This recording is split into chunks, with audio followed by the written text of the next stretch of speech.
Esperemos darle 2 minuticos, Ok. pero para ya darle 2 minuticos a participantes. Está perfecto. Y pues empezar con la traducción, con la introducción. Perfecto. Veo que esta sala está cada vez llenándose más.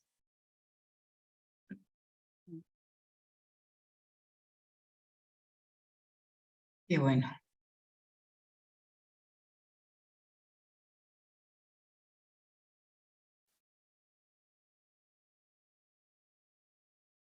Dale, Lili. Ok, muchas gracias. Gracias, Santiago. Bueno, muy buenos días a todos. Nuevamente bienvenidos a ICF Capítulo Colombia. Nuevamente bienvenidos a esta Semana Internacional del Coaching. Vamos ya por el 4º día, donde hemos tenido la oportunidad de tener grandes conferencistas y nos han traído unos temas bastante interesantes. Nuevamente bienvenidos. Vamos a tener un espacio más o menos de unos 60 minutos, donde la doctora Marcia, el día de hoy que nos acompaña, ya les hablaré de ella, nos va a acompañar con un tema que es también bastante interesante. Al finalizar vamos a tener un espacio más o menos de 15 minutos para poder tener preguntas y respuestas. Quiero presentarme de antemano. Mi nombre es Liliana Rodríguez. Yo soy coach, experta en inteligencia emocional. En este momento soy la directora comercial de la ICF Capítulo Colombia y hoy tengo pues el placer de acompañarlos para hacer la presentación de nuestra invitada. Me gustaría hacer unas recomendaciones antes de iniciar. Primero, quisiera recordarles que nos ayudaran manteniendo los micrófonos apagados, ¿sí? Para efectos de poder hacer mucho más fácil la intervención de la doctora Marcia.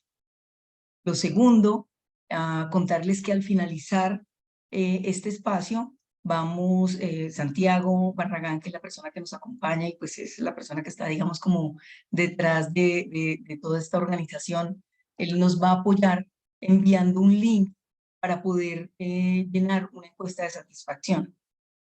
Adicional, vamos a tener traducción simultánea. Santiago también nos va a ayudar poniéndonos en el chat el link del Google Translator y adicional un código que debemos ingresar para poder tener la traducción simultánea en diferentes idiomas. Es cuestión de que seleccionen el idioma en el que requieren, digamos, como la conferencia.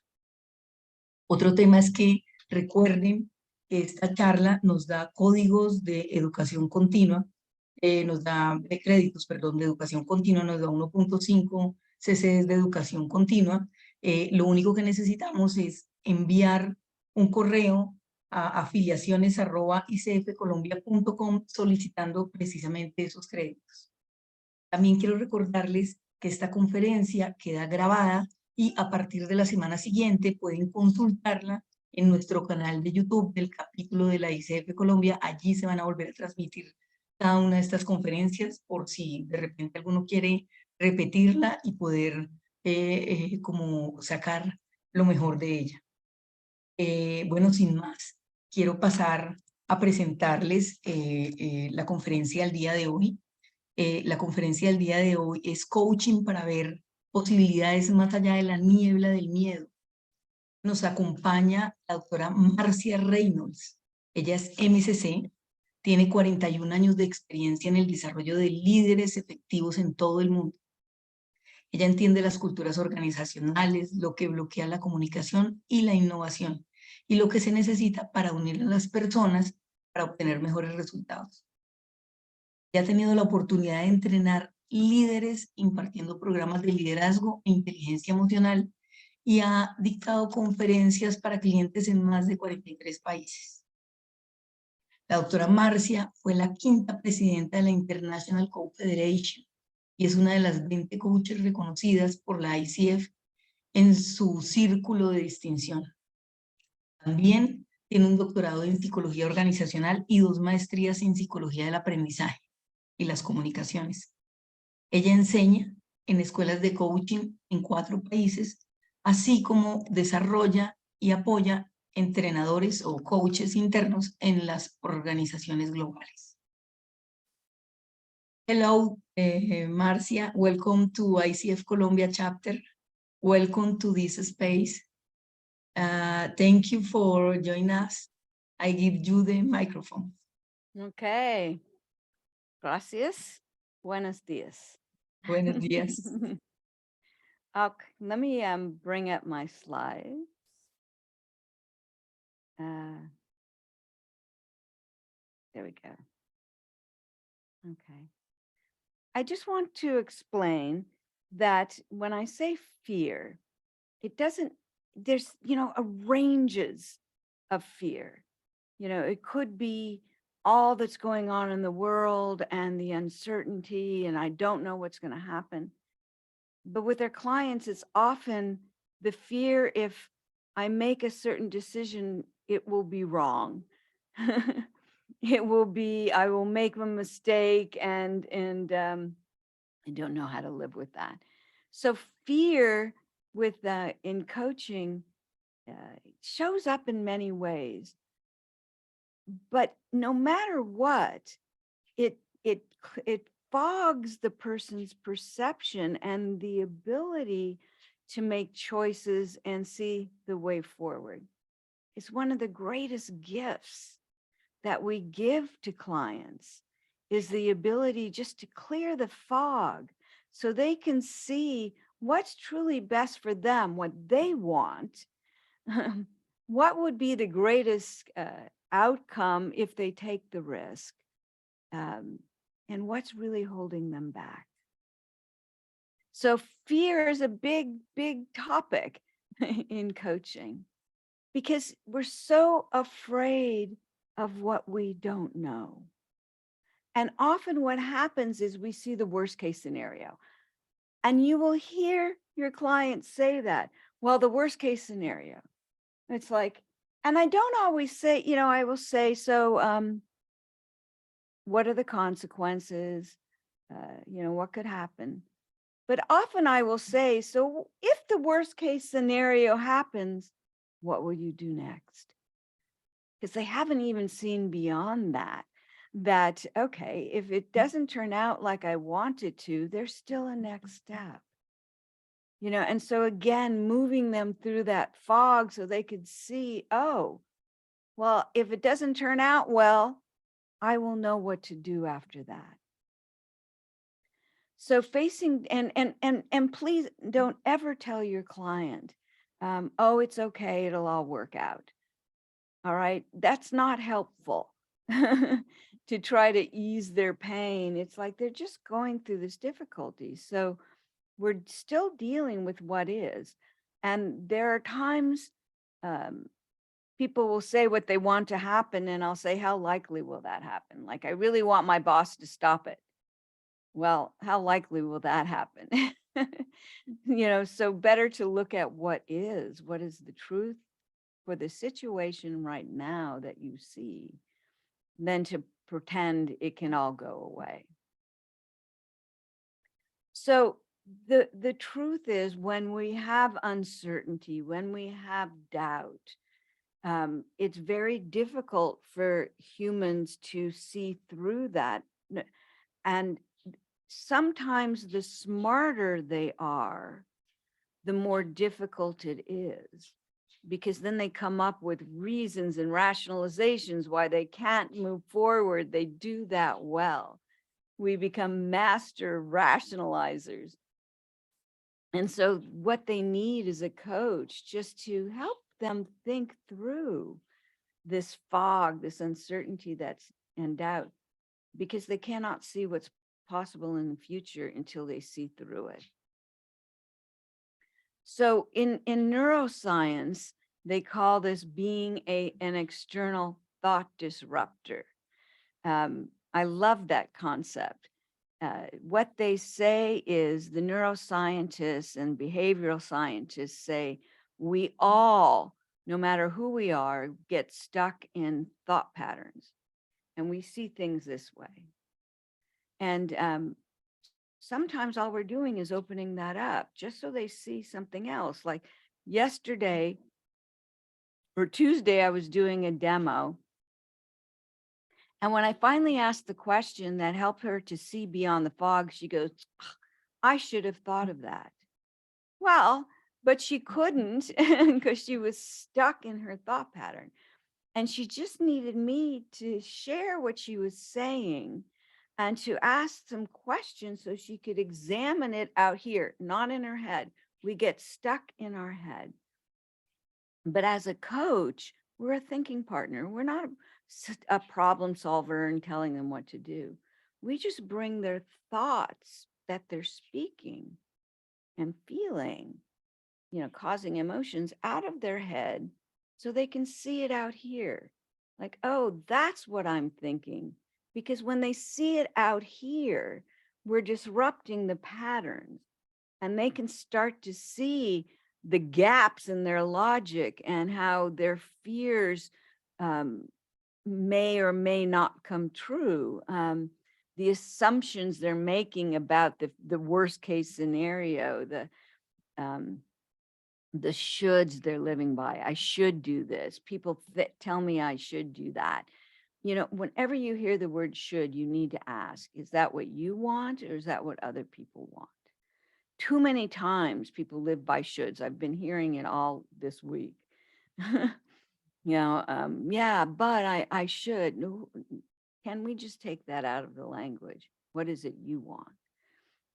So that's the gift of coaching. There's no better way of just disrupting thoughts so people can see more clearly on their own without us telling them what they might do, diagnosing their problem based on the past. It doesn't matter.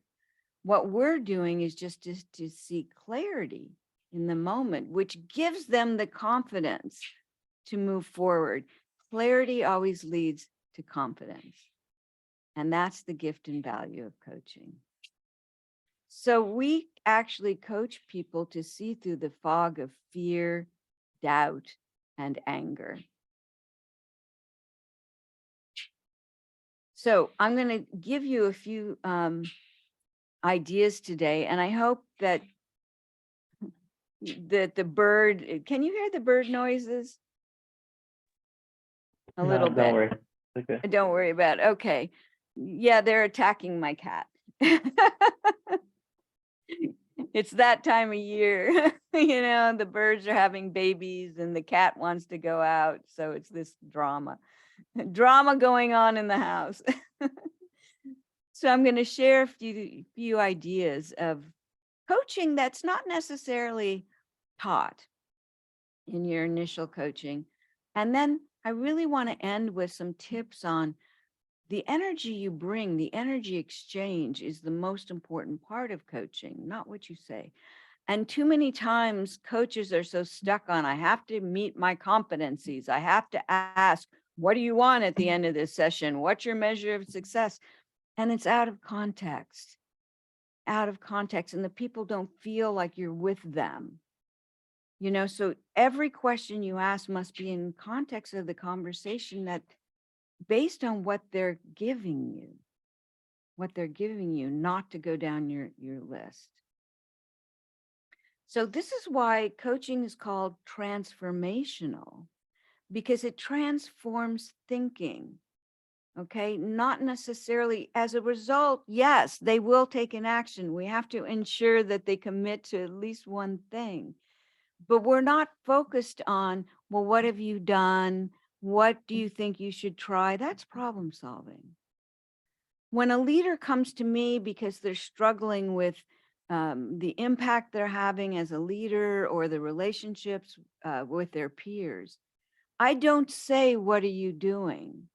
I say, could you define leadership to me? What in your mind is it that you think you're supposed to be doing and being as a leader?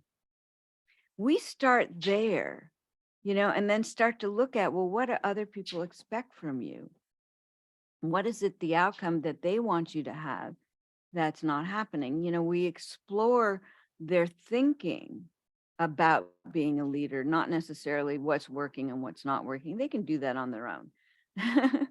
But what they can't do is really examine their thinking.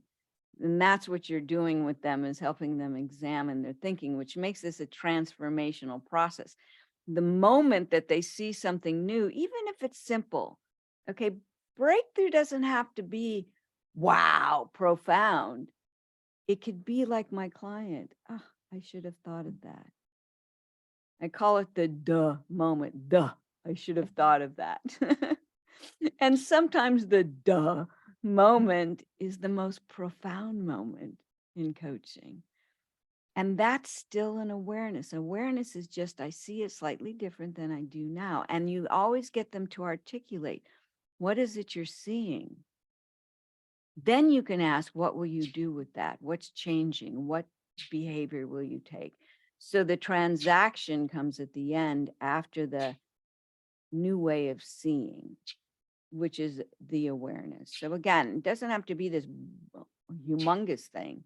The breakthrough is just to break through the pattern that's keeping my thinking in place to see something new.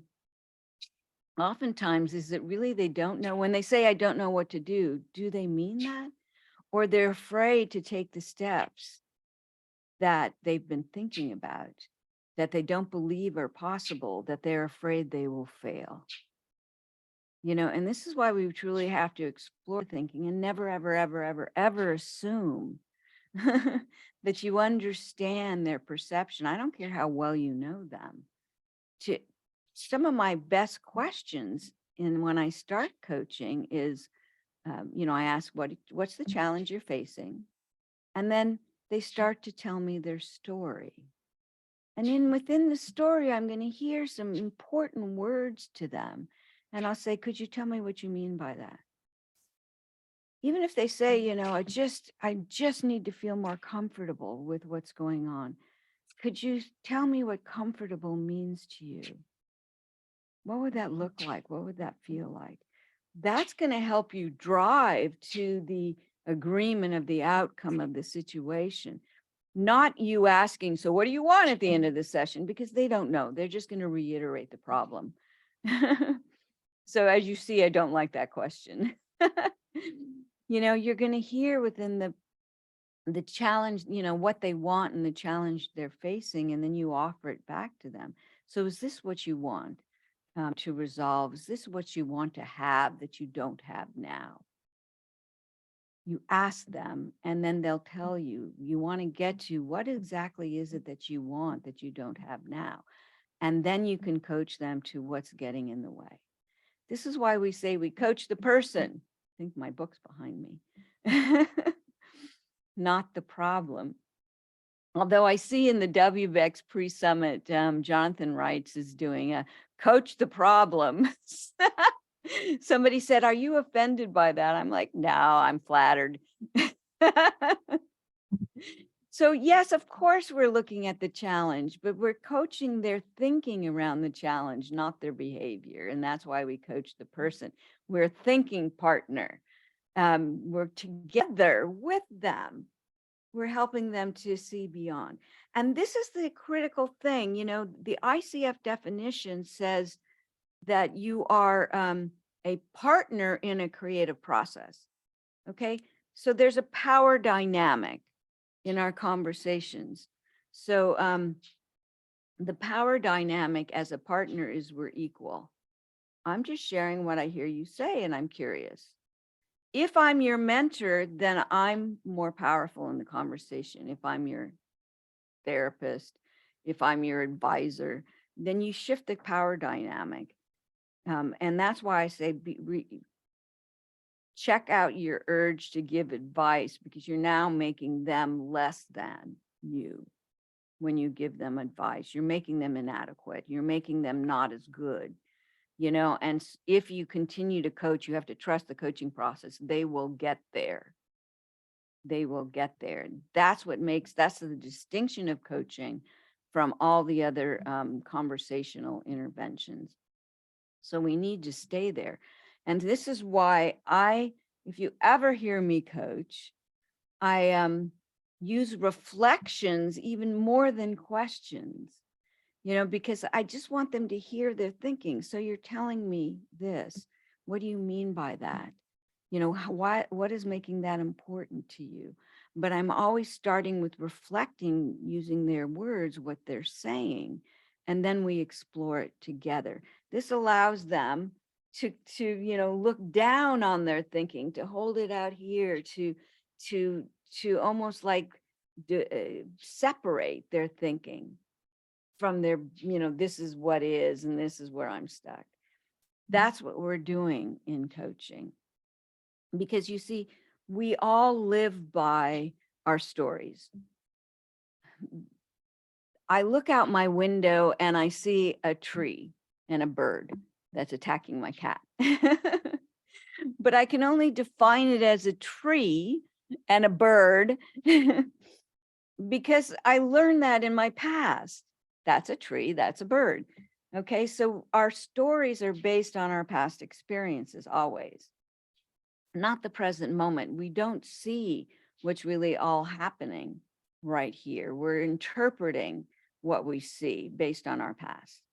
I'm not going to ask you, when I learned how to say tree or bird.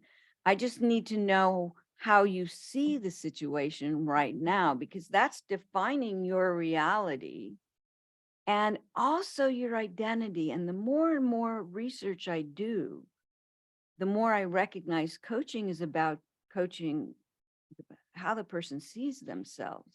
Because like I said, when I ask leaders, who are you as a leader? When you coach how they see themselves,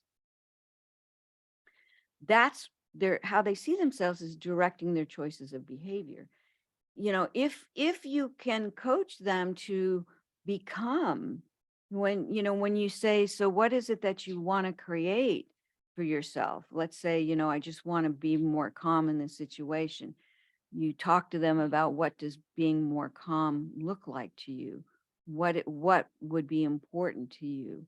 Is it accepting the situation, or is it just living with the fear? Accepting who you are, living with what it is. You ask him, you spend time sorting it out. And then you can say, so if you really were to approach these situations without anxiety, with more calm, who would you be? Who would you be? So the who question always comes into, once they've defined what they want to create, who can they become? Who can they be? That's when you ask the who question. Because again, coaches often ask that out of context. It's like the competency says, I have to coach to the what and to the who. So who are you right now? They don't know. It must be in context. So people have to see their story before they see beyond it. So just like you say, see outside of the box. Well, they can't see outside of the box until they see the box. So this is why we shared, this is the story I hear you telling. So we start the coaching by, what do you want to talk about? What's the challenge? Just open it. And then listen to their story. And then we ask about, we're curious about the words they use, what it means to them, what's important, what is it they want they don't have now. Then we can start to break down, to present the story and break it down so they can see beyond the story on their own. That's what coaching is seeing the story first so we can then see beyond it together, because then we look inside the story, which opens them to seeing new possibilities, which is a powerful thing. And we get lost in this, I have to ask questions. You get stuck in your head when all I'm doing is receiving and giving back. So one of the things, I've been studying learning since the late 1980s. I got a master's degree in adult learning, and I ran training departments in companies. And I was always looking at, how do I make my training better? How do I get them to change their behavior? Because they loved my classes. They'd go out and try things. And then as soon as it felt awkward, they'd go back to old behavior. So I was always looking at what would create sustainable change. And the day I left my last job, somebody sent me an article on coaching. I watched it and I said, there's something special here. I see coaching as a learning technology. When you tell people what to do, you just use their cognitive brain. They may remember, they may be not. When they try to remember it in the future, they're going to change it. And information doesn't necessarily change behavior. I mean, when you think about it, how many things do you know you should be doing, but you don't? Right, Diane, I see your hand up. We all have that. You know, I worked in a hospital, my first job, and, you know, you could tell people, if you do not do this, you will die. They'll do it for a week and then they rationalize why they don't need to do it anymore. You know, and there's a lot of research that says this is consistent behavior. Information doesn't change behavior, facts. And this is why mentoring and telling people what to do often doesn't work in the long run. Fear-based change, you know, you better do this or else, you know, well, then people do it, but they're not, but they're only doing it out of fear. And then it becomes very inflexible behavior in the future. It's like, I can't change because you told me if I don't do this, something bad will happen. So what coaching works in the middle brain, and I recently saw some fascinating research where they were using brain waves and telling people what to do, very little activity. It actually pacifies the brain, scaring them a little bit more. But when we coach them using reflections and questions, the activity in the brain was all over the place. And it happens in the middle brain where creativity lies. So that aha moment or the duh moment is when we expand their perspective by sharing what we hear, their beliefs, their who they think they are in this place, the rules they should live by. When we expand that possibility, it's called insight-based learning or creative insights that we're creating, you know, the creative insights that create learning is what coaching is. You know, I was coaching a new leader, a young leader in China, and she worked for a German company, and most of her new peers, and they promoted her to vice president, and her peers were all American and European men. And I said, okay. She says, I have trouble speaking up in these meetings. I said, okay, so when you walk into the meeting, who are you? She says, oh, I'm just young Chinese girl. I don't, it's like she hadn't earned the right to speak. And I said, you know, so why do you think they promoted you? Well, she says, I know the Chinese market better than anyone. I said, oh, so you're an expert. You're not just young leader, you're an expert. You're an expert that with knowledge that they don't have. You know, so we started looking at how can she show up claiming the expertise and that her contribution is valued. So it had to do with how she was defining herself and her beliefs on what she should do in that moment and what was appropriate and why she was there. And that was the breakthrough for her, you know, and we got there in one session, you know, and then she started like doing that with everyone. And she had a new boss who didn't like her speaking up so much. So then we had to look at that relationship in a different way. So when we coach their thinking, if you listen to me, I often start by saying, so here's what I hear you saying, and I summarize it. And I notice any emotional shifts. So, you know, you looked away at that moment and were thinking, would you share with me what's on your mind? You know, or you got really excited about talking about this one situation. You shifted from fear to excitement. What happened there? So I'm just sharing what I hear and what I see. Ask them for meaning, ask if they're willing to share, ask them to Tell me how that relates to what they want to create, their outcome. And that's what coaching is about. So we listen for key words in their thinking, in their speaking, and offer it back. And don't coach too fast because you'll miss it. You'll miss it. Oftentimes they'll say something really important kind of underneath their breath, like a throwaway comment. That you just, okay, so couldn't you tell me what you just said? You know, I had a leader that was talking about a woman he had to demote. She was not being a good supervisor, and he was afraid she'd quit. And then all of a sudden he looked down and quietly said, but I thought she'd be the one. And I said, could you tell me what you just said? You thought she'd be the one. What does that mean to you?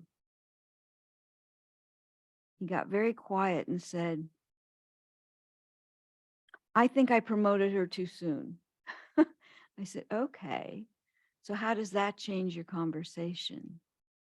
So often it's the little thing they say under their breath. So, you know, yes, you don't want to let your client circulate and tell you the same thing over and over and over 3 times. Then you can interrupt and say, I think I understand. Can I share it with you?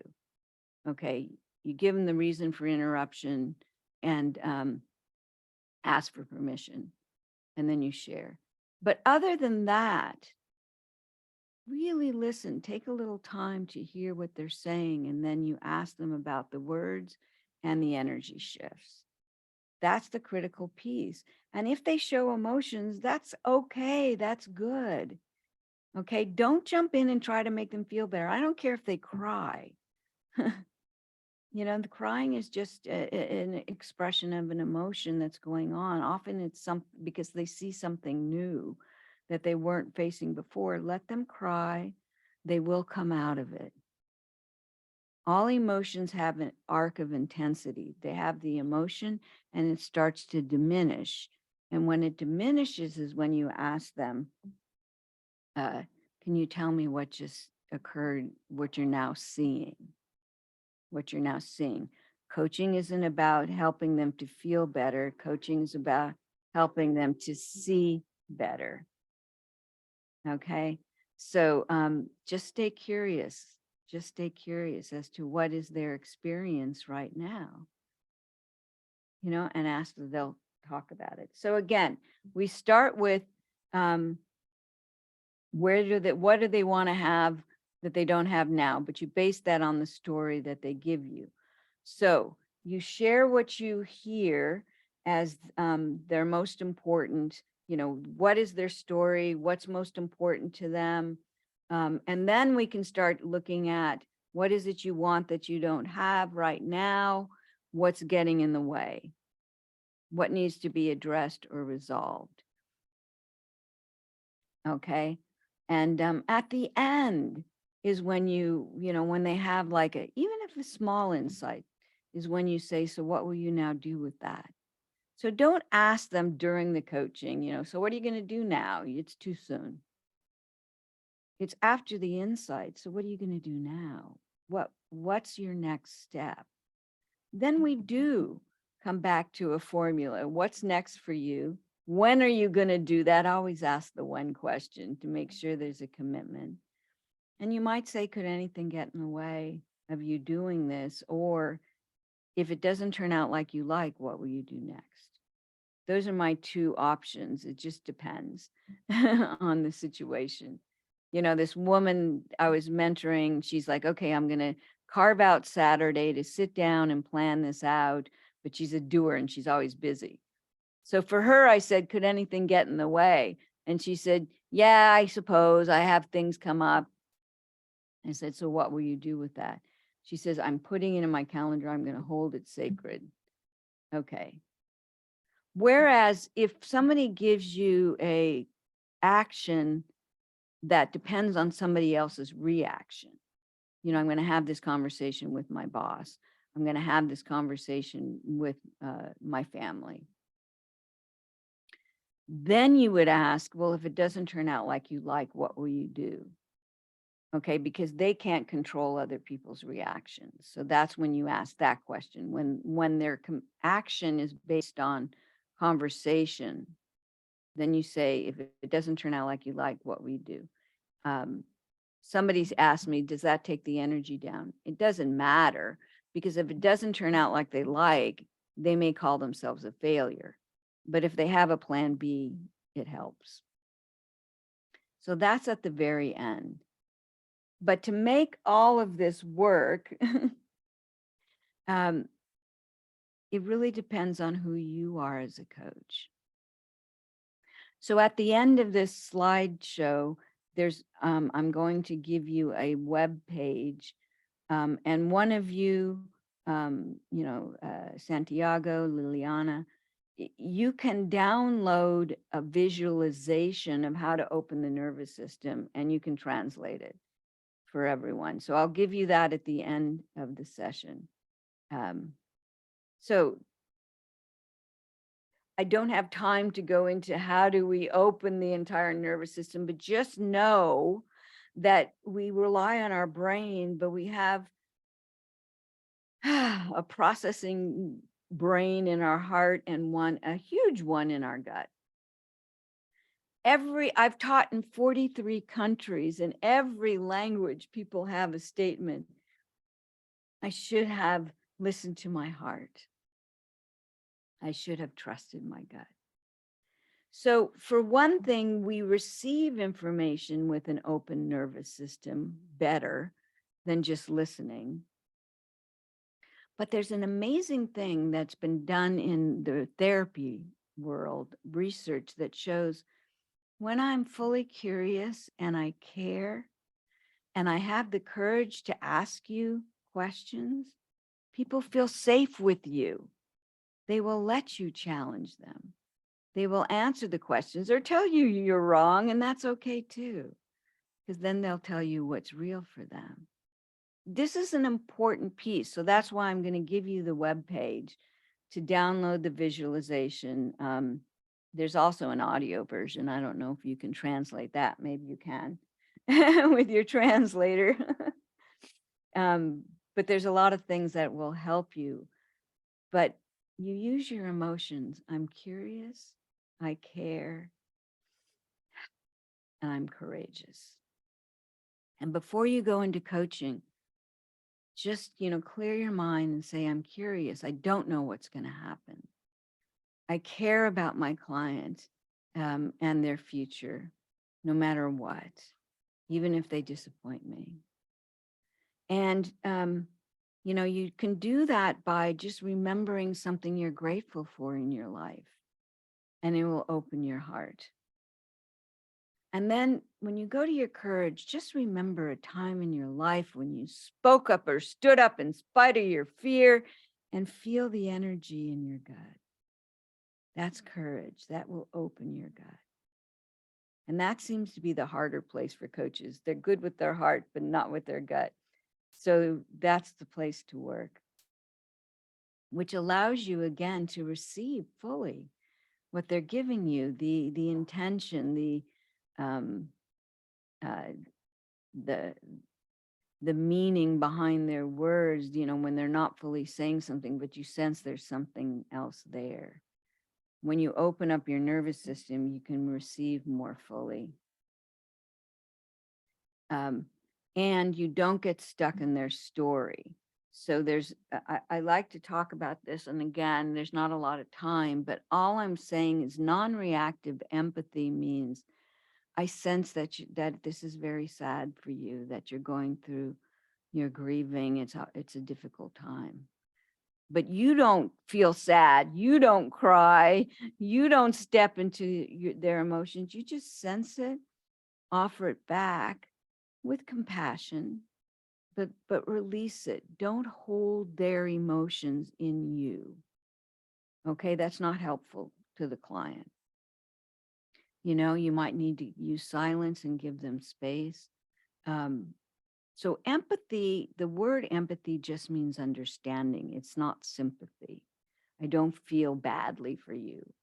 I just understand. I understand what you're going through. Okay. And please don't ever say, because I'm there too. Because no, you're not. You do not stand in your client's shoes. You know, I mentored this group of coaches who all live in this tiny little community and have known each other all their life. And the biggest problem they have when they coach each other is to assume they know.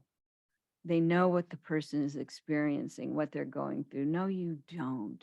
You have not lived their life. So do not assume. That's why I like the question, what do you mean by that? Can you tell me what that means to you? Ask that a lot before you make the assumption that you know, because the third tip is to give up judgment, and judging that they need your advice. It's a judgment that they're inadequate, that you assume you understand things. You're going to say things that may be off base. Judgment show our brains are naturally judgmental because it keeps us safe. So just know that we're judging right or wrong. They should think something else. No, they shouldn't. Be careful of your own shoulds and let it go. So when you think they need your advice, you're judging them. So my question to you is, can you give up being the healer, the expert, the fixer, in order to stay being the coach, the powerful coach, the coach that makes the difference? So I love this statement, I am here for you. When you open your head, your heart, your gut, you don't make assumptions, you stay curious, you offer back what they hear, you ask questions about it, they feel, I am here for you. I am here for you. So the more you trust the coaching process, that it will take them to a new place, the more they will feel, I am here for you.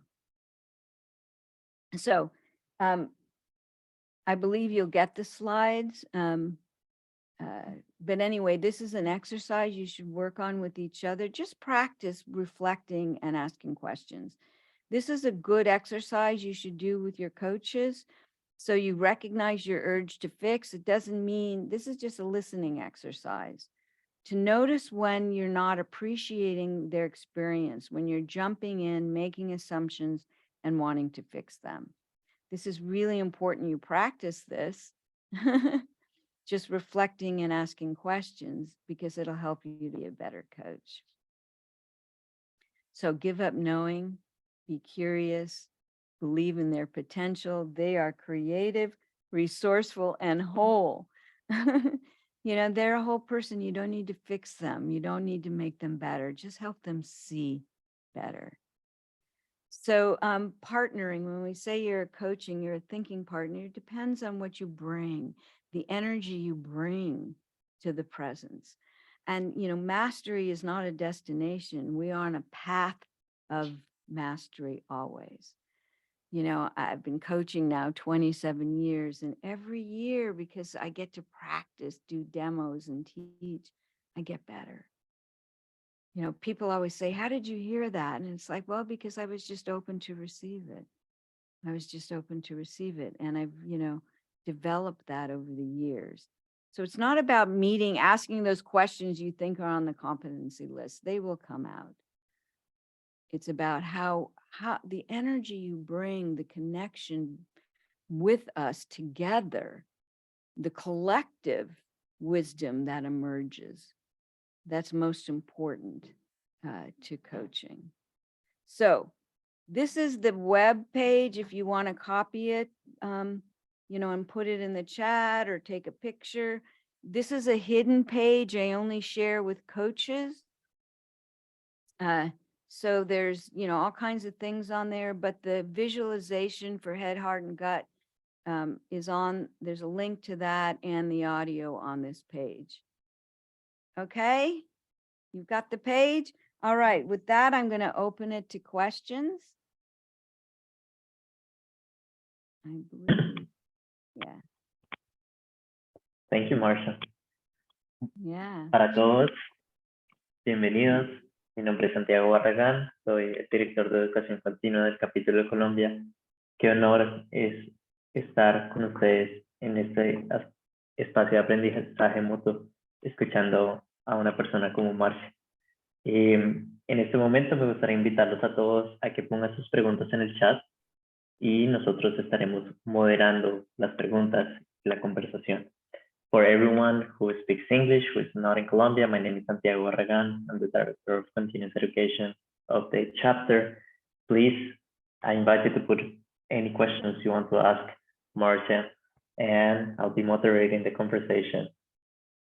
So Marcia, I'm very curious about, is there anything that didn't come natural to you as you were evolving as a coach? Because I'm sure many people are seeing you today and seeing an expert, seeing someone who feels really confident and really aware about the profession and the art of coaching. Is there anything you would like to share with them? So are you asking what was difficult for me to overcome? Okay. Yeah, as you were growing as a coach. Well, remember I said that I was a trainer for 16 years in companies. So my habit was telling people what to do based on I'm the expert. So it was more difficult for me to overcome that. When I was trained as a coach, we used the telephone. There was no Zoom. So it was easy for me to do this. So I could hold my breath and not tell them what to do. That was the hardest thing, to overcome that. They needed my advice, And it's interesting. Someone asked me yesterday, but if you have a doctorate in psychology and you're well trained in that, and isn't it good to fall back on that? And I'm like, no, sometimes that gets in the way. So do I have an understanding of human behavior that maybe other people don't have? So I may hear things better. Okay, it's given me that. But it does not give me permission to jump in and be the expert in a coaching, if we've agreed that it's coaching that they want. Okay. So that's the thing I had to fully overcome. And like I said, a deepening presence. I keep deepening who I am with the client, that I'm their partner. I'm their thinking partner. And can I just catch what's most important that I want to give back to them? That's how I've gotten better. That's how I've gotten better. But it's taken me a long time because, we didn't teach that. Back when I went through coaching school, it was like, here's the things you say, here's the questions you ask. And it was much more formulaic than it is now. I love the new ICF competencies, the embody a coaching mindset, is critical. And that they took away direct communications and powerful questions because too many people were thinking while they were coaching. Don't think. You don't need to think. It will process in your brain, but you don't have to think about it. So that's what I've learned over the years. Thank you. Is there anything that you believe other professionals in conversational interventions like therapists and consultants missed about coaching? Is there anything that they have a hard time understanding about the value of coaching in particular? Well, when I work with leaders and other people, I always say at least understand how to start the conversation with a coaching approach. So you at least hear how the person is thinking without assuming. But the research I told you about what happens in the brain, there's a lot of the things I write about, you'll find on that page, and the videos I do, which you could probably translate, they're YouTube. is that we're working on a different part of the brain that creates sustainable long-term change. It's I call coaching a learning technology. So again, you know, my research and my path of discovery was, how do people learn? And coaching is the best way to actually rewire, to see things new, creates a new perspective. They can't go back. All right. And once they have the new perspectives, it changes their behavior for good.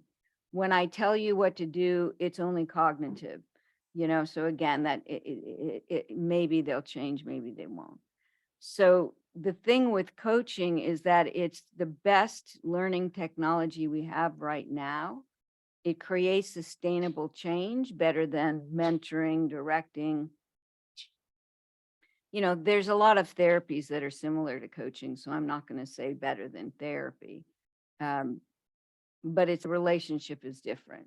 In therapy, or you know, it's not partner, it's still a doctor, expert. You know, where in coaching, it's a partnering. So I'm valuing what the person knows and what they're capable of seeing in a better way than a therapist would. So, but, you know, cognitive behavioral therapies are very similar to coaching. So, you know, I'm not going to get into that argument. So, but if you look, again, if you look at my stuff, I do a lot of distinctions in what makes coaching so powerful. It's in all my books. It's, you know, all over with what I say. You know, understand I dealt with technical companies for 11 years. So I was teaching engineers. So I always had to come in with the science first. So I use a lot of science in my work. Okay, so we have a question from Sorandi. She asks, if you had specific fears and paradigms that you had to work on before starting this journey of coaching, of being a coach and partnering with other people, their own journey. Okay, I don't understand the question. Did I have a particular fear or frustration? Yeah, back then, before starting. Yeah, exactly what I said. That, you know, I would do good training. They liked it, but it didn't change them. It was not sustainable long-term change, you know, and as a trainer, I wanted to create sustainable long-term change. And it was very frustrating because the more difficult the behavior change was, the more likely they would not stick with it. And they wouldn't change their behavior. And then you'd read things like, people don't change. Yes, they do, but you have to change their thinking, not their actions. So I was very frustrated, and I kept, you know, getting degrees. I have 3 advanced degrees all on what makes people change. You know, and it wasn't until I found coaching, and that's what led me to my doctorate, was I need to understand how this thing works in the brain, why it's different. So my frustration with my effectiveness of training led me to coaching. So I have a question from Janet. She asked at the beginning, you know, now that many of people here are pursuing coaching education, is it possible to not lose the intuition and the curiosity as some people go through very rigorous processes of this is what you should do, this is what you shouldn't do, etc., etc. Do you have any thoughts on that? You know, I always say that learning coaching is like learning to play the piano. You have to learn your scales first before you can improvise. You know, so at the beginning of coach training, yeah, you're more focused on what is it I need to do and say. And that's why the ACC assessment is, you know, did they stay in the coaching relationship and not jump into advising? Did they get an outcome that they were coaching to, or at least ask for one? So they ask appropriate questions. That's all they're looking for, because you're moving into a whole sense of being, not just doing. So there's no way of overcoming that when you're first learning to be a coach. But no, that's just the beginning point. That's just where we start, and the better you are at being present, the more impact you will have. Thomas Leonard, who started Coach U in the ICF, he taught my first coaching class. And he said, the only way to learn coaching is to go coach. The more you coach, the better you'll be. And we said, how can we go coach? We don't have any skills. We haven't had any classes. And he said, just go love them. And that's when I realized that I don't have to know how to be a perfect coach. But if I create a safe space where my clients can talk, we're going to get somewhere. It could be better. But when I look back at my original clients, and they were fairly high level, presidents and VPs, mostly they just needed a safe space to talk, and I could ask them a question here and there, share what summarize what they're saying, but I didn't have to say a lot because they felt safe with me, and they didn't feel safe anywhere else in their day to say what was on their mind. So that's why I say they need you to be present more than they need you to be perfect. So, okay. Another question? Les recuerdo a todos que estamos respondiendo preguntas. En este momento estamos recibiéndolas por el chat. Por favor, poner en mute los micrófonos. There were some English questions that passed through. Yeah. So I'm seeing a question from Viviana here. What makes you think that someone can be coached at the moment? Well, not all situations are coachable. There has to be a willingness to see things differently. And sometimes I even ask, are you willing to look at this in a different way? Español. Did the app stop?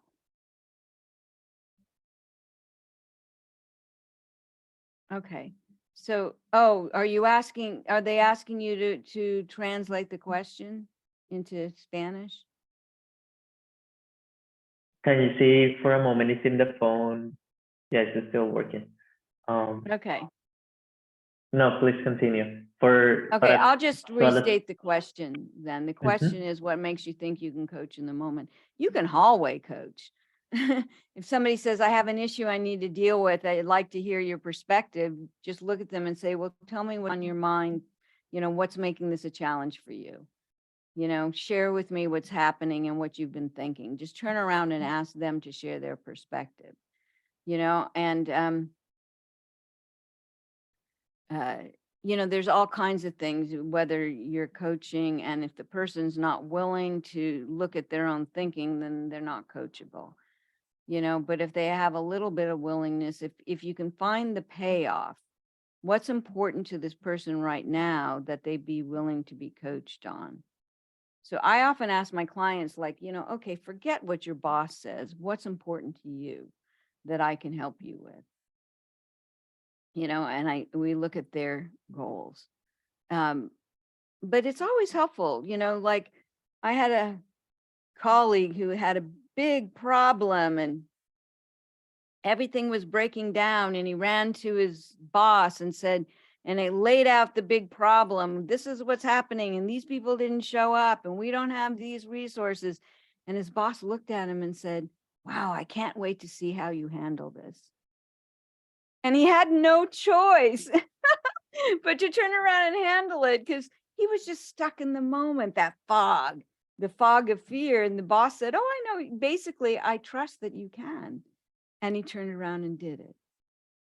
So it's people just get stuck in their fog. Can you help them see through the fog and at what they might do, which is a great gift. Great gift. Okay. Absolutely. Thank you. Marcia, I always want to be respectful of your time. It's been 60 minutes.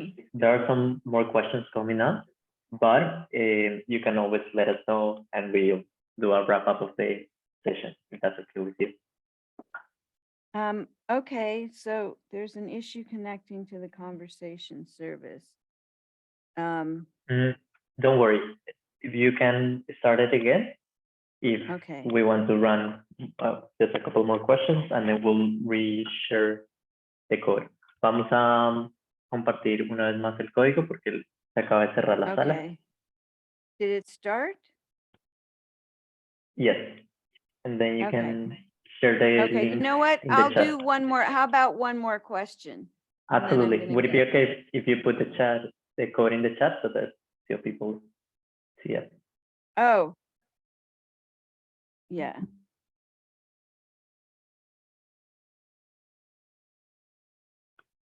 Para la última pregunta, los invito otra vez a entrar a Translator Microsoft y vamos a poner el Okay. código que Marcia nos acaba de dar, HULZI.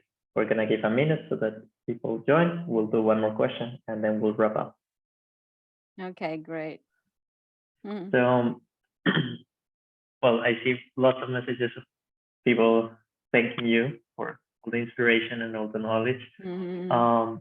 Let me share the last question from Yvette. What do you think about alternating coaching with mentoring when it is identified that the person does not have the information or knowledge about some Yeah. aspect that is being potentiated? Just be very clear that that you're not coaching. You know, it's like, so I had a client, he was promoted 2 positions in a very large global company, and he was now having to deal with stakeholders in a way he never had before. He was a direct leader. And so we agreed that half the session would be coaching. We'd start with coaching and then take off coaching hat and give him some mentoring. Okay. After about a month, he said, okay, I don't need mentoring anymore. Let's just stay with coaching. So, is this working? Well, Doesn't it did work throughout the entire presentation, so don't worry. It might have been Okay. just right now. All right. So all Marcia, I'm saying, Go ahead. just be clear. Just be clear. If it sounds to me as if this that you could use some tips on what to do. So I'm not going to coach you. I'm just going to offer you some ideas to consider, but still let them decide how to use your ideas. Okay. That's the most important thing. Beautiful. All right. Is there anywhere you want to point out people to learn more about your work and learn more about what you do? Well, my website, you know, that I gave the page, but that's on my website. So just go to covisioning.com. Perfect. Betsy, ¿quieres hacer el cierre? Unas últimas palabras? Sí, Santiago, muchas gracias. Marcia, thank you so much for visiting us through technology in Colombia. You are more than welcome anytime in Colombia. We are very happy and honored to have you during our International Coaching Week. Great. Thank you so much. Okay, so I'm going to go. Okay. Gracias a todos. Thank you, All Marcia. right. Was a pleasure. Bye-bye. Bueno, y para los que están en sala, por favor recuerden que pueden evaluar esta experiencia de aprendizaje durante esta conferencia, lo que ustedes han vivido en la mañana de hoy. Para nosotros es importante escuchar su opinión.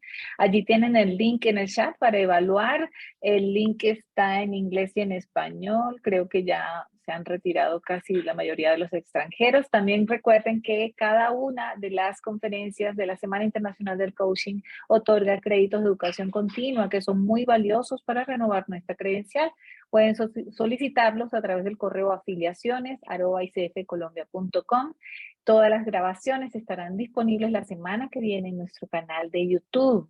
Y aquí les comparto, saben que también en esta Semana Internacional del Coaching estamos con un descuento especial para renovar tu membresía. Hasta el 17 de mayo puedes renovar tu membresía y también afiliarte por primera vez a ICF con este código que está en rojo, estas letras que ven allí. La membresía anual generalmente tiene un valor de $245 y desde el 8 de mayo hasta el 17 de mayo podrás afiliarte o renovar tu membresía por $195. En ICF Colombia los estamos esperando. Siempre con programación, con experiencias de aprendizaje, con networking, con oportunidades de liderazgo. Muchísimas gracias a todos por participar hoy. Liliana, nuestra directora comercial, muchísimas gracias por tu excelente labor como presentadora. Y a nuestro querido director de Educación Continua, Santiago Barragán, que nos trajo una programación de lujo para este año, nuestra Semana Internacional del Coaching. Muchas gracias, Betsy. Gracias a todos. Feliz día. Feliz día. Bye.